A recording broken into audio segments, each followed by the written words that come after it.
Un tuffo nel passato ma con strumenti del presente. Il Museo del Mare di Trieste inaugura una nuova fase, quella della digitalizzazione, grazie al progetto Digitalizzazione e Innovazione per il Museo del Mare, sostenuto dalla Regione Friuli Venezia Giulia con fondi europei. Un primo passo verso un museo più interattivo, inclusivo e tecnologico.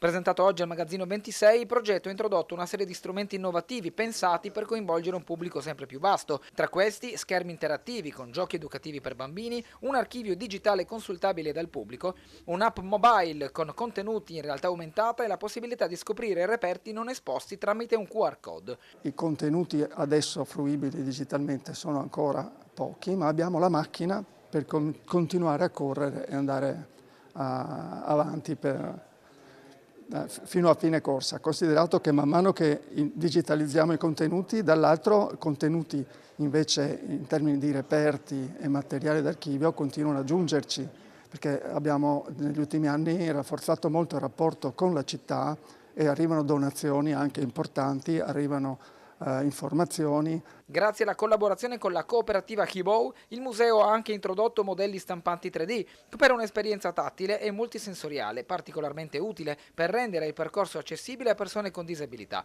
I contenuti, già disponibili in italiano e in inglese, saranno presto fruibili anche in altre lingue europee. L'obiettivo? Rendere il Museo del Mare un luogo vivo, dinamico, dove tecnologia e patrimonio si incontrano per raccontare il mare con nuovi occhi. Qui noi abbiamo questo bellissimo allestimento che mischia magazzino e esposizione, cioè quindi le casse con l'esposizione, e custodisce un patrimonio enorme che altrimenti non sarebbe visibile.